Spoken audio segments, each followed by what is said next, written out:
Hey, this is Dmitry again, and this is gonna be my second video which I'm recording. So sorry if there is a bad sound quality and sorry my accent, I guess, but that's the way how I talk because I'm originally not from here, from Russia, and I've been living here for about the last 15 years. And so I decided to record some history of how I got to where I am right now, and then I'm just gonna start kind of showing what I'm doing right now. So again, if you haven't seen my previous video, check it out. It started actually this morning at 4 a.m. I slept about 3 hours tonight, and it's just happened that I went to Jacksonville, Florida from Atlanta to fix a mobile home, a house I have.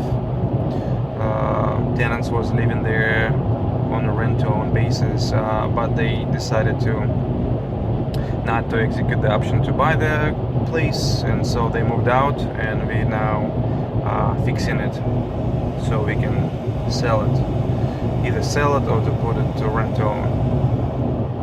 Now, my wife was due supposedly on a May 20th, but unexpectedly she called me yesterday that she's about to give birth. And so, but since for me it's gonna take about 6 hours to get back driving, it didn't make much sense. So both of us decided that our friends are gonna help out there, and I can finish whatever I need to finish, and then I can drive. So I slept for a few hours, and at 4 a.m. left. And so now it's only about 2 hours of driving left, and I just want to continue my story of me establishing myself here in the States. So I finished that. I opened a brokerage firm to export cars, and that's like a kind of part-time business while I'm working at the manufacturing plant. So my first deal was through my basically family, where I just used somebody's information somebody's access to the auction to buy a car, and then found some company who can move it for me from the auctions place to the port. It was port in New York, and I did some research, found a company who can load it in New York. It's not actually New York, it's New Jersey, Newark actually. There is a port in Newark, big port. So I found also Russian company who is exporting cars to Russia, and so they took care of that part.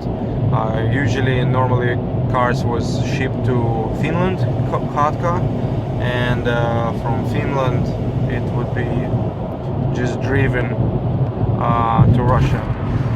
We have a port in St. Petersburg, but for some reasons it's just so much headache there with our customs that it's easier to go through the Finland and then export it to Russia just through the border. And so this is how my car exporting business started.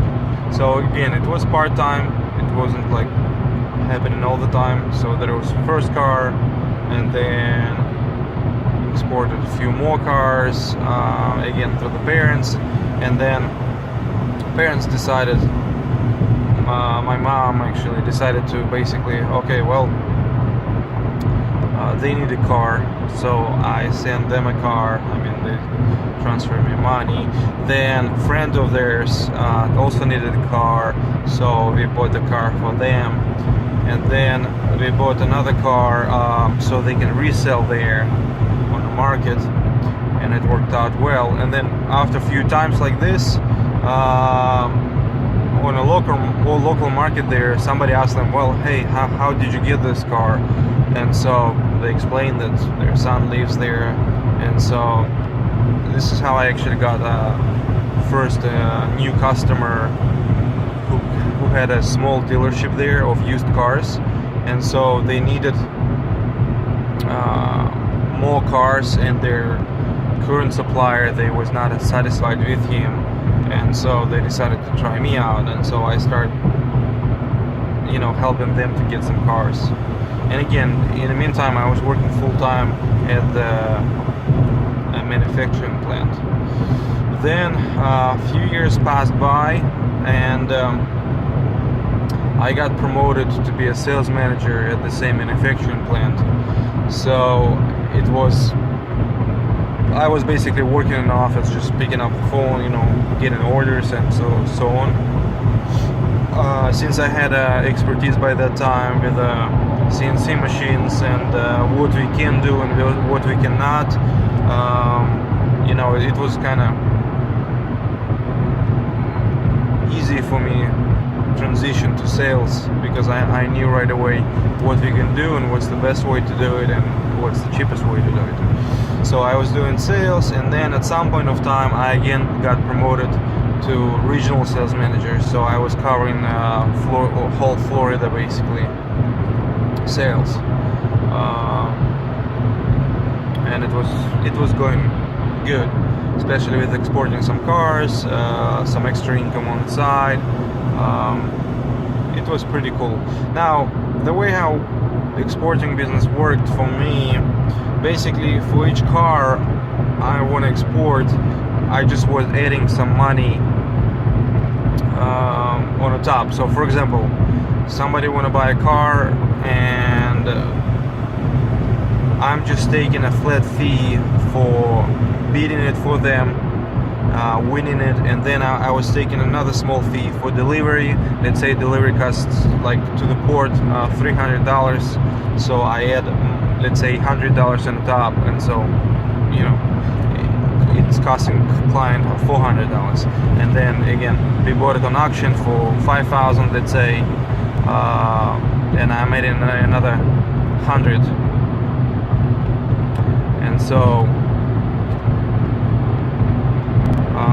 it was working this way basically. From each transaction I've been getting some fee, and then after the car is loaded in a container and it's shipping, there's a shipping cost again, and so I would add another like few $100 on the top, and at the end of the day, I'm making probably like $500 or sometimes $700, depends what kind of car it is and how much work it required. Now, it's not that much if you're gonna think about it, but the thing is, I didn't have to do much. So all what I was doing is just making the phone calls.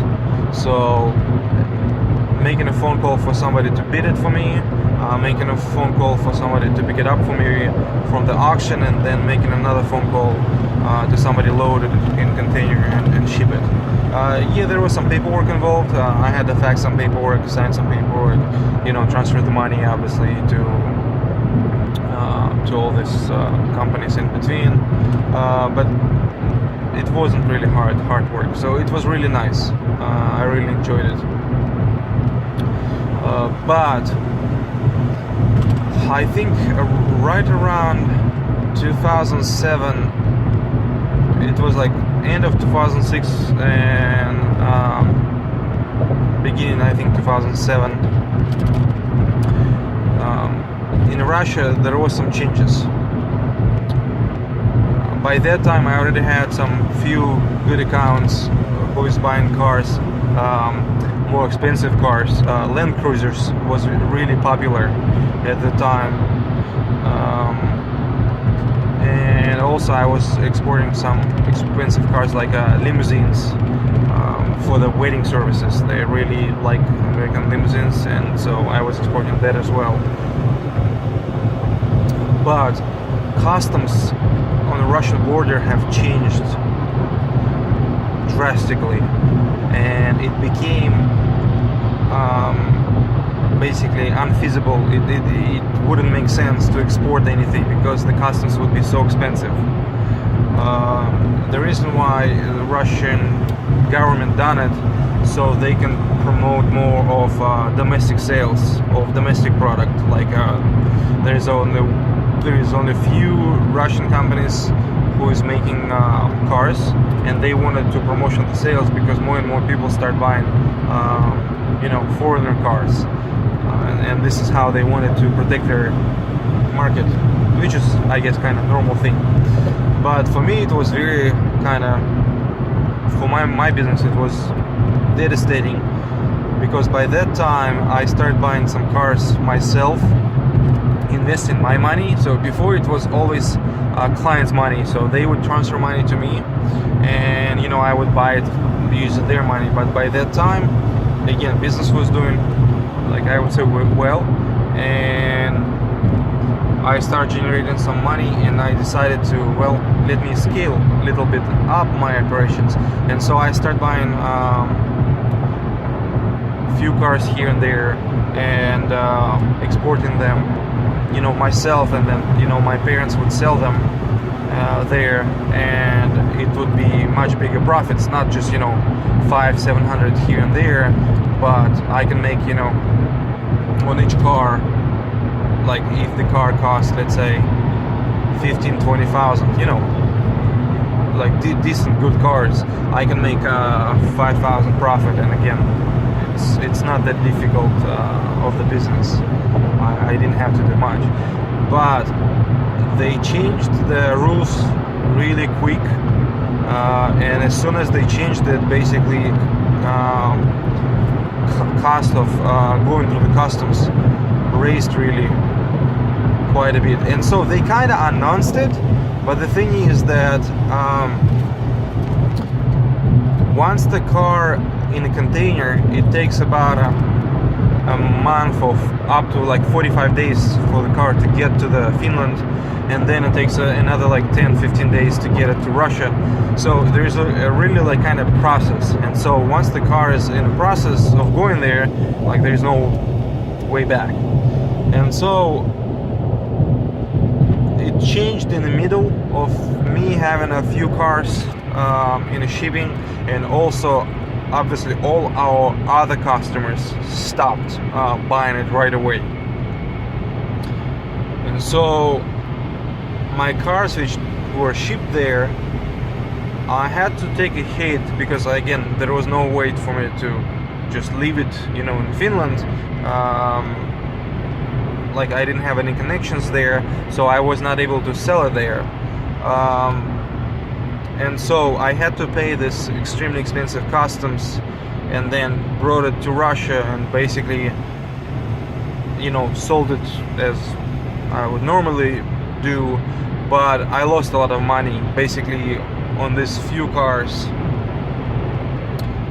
I had to lose about 10,000 on each, so total I lost about 20 grand, which was substantial to me at the time. And I lost all my clients who just literally overnight stopped buying. So it was pretty devastating. And that was the end of my exporting business, car exporting business. After 2 miles, keep left. Now, in the meantime, I was still working, so that part was good. Northbound towards Atlanta. But again, some money was lost, and it's kind of was very upsetting. But I started thinking, okay, well, now obviously I'm not going back to exporting cars business. What else can I do? Yeah, there was an option to start looking at another markets, like another countries market, like South Africa, African countries, Middle East. Some of the people I know was exporting there, but again, since I was doing it part-time, I didn't have much time to do it, and basically just kind of decided to forget about it. You know, if I cannot do it, then I cannot do it. Now, friend of mine was exporting parts, so he was cutting the cars on parts and just basically shipping parts to Lithuania, and I helped him with that for a little bit, but it's also like small part-time business, and again, it's nothing serious. And so I was looking, okay, what else can I do? And I decided that I want to do, I was looking for about 6 months. I was doing nothing basically, well except working full-time at the factory plant. But then it's kind of like about 6 months or maybe about a year it took me, and it was 2008, and by that time market crashed really bad. I had a condo which I bought in 2006 in Jacksonville, Florida, and I bought it right at the peak of the market. I didn't know anything about real estate or anything, but just I really wanted a house. And a friend of mine was a real estate agent, and he like, hey, do you want to try to buy a house? I'm like, well, I'm not sure even if I can qualify. I'm not sure if my credit history, you know, good enough, but I guess let's try it. And I applied and I qualified. I didn't know much about anything, but I guess at that time even monkey can qualify. And so I qualified and purchased this condo, and it was right at the top of the market. Basically, I paid the like premium price for it. And so by 2008, market crashed, and so I paid 160 for the condo, which is really nice condo, 10 minutes away from the beach. But again, in 2008. Prices dropped for around 50,000, like 55,000, like really like crazy, and nobody was even buying anything. So the few condos like this in our community was for sale for 55 grand, and literally nobody was buying them, and it was kind of scary. A lot of people I knew like just stopped paying for their houses, and just banks, you know, start taking after some time their houses. But I was still living in a condo, and you know, I'm like, well, I'm still gonna keep paying for it, I guess, and we'll see what's gonna happen later. But the market crashed, and I got an idea that, hey, maybe I should look into buying a house while it's cheap. And so I read a book, I don't know how I found it, I don't remember, maybe somebody suggested, Rich Dad Poor Dad by Robert Kiyosaki, and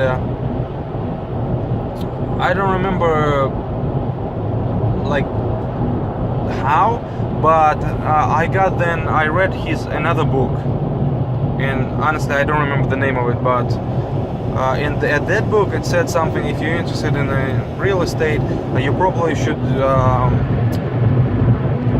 join local RIA, Real Estate Investors Association, and you might get some good knowledge from there. And this is how I got involved in local RIA. I found a local real estate association, and I joined it in Jacksonville, and it's called Jax RIA. And I joined that place and started learning through some seminars about real estate. And I'll tell you this story at the next video. Alright guys, thank you so much for watching. Again, I'm sorry if the sound is bad. I'm just filming it on my Samsung Note 5, and it's not a new phone.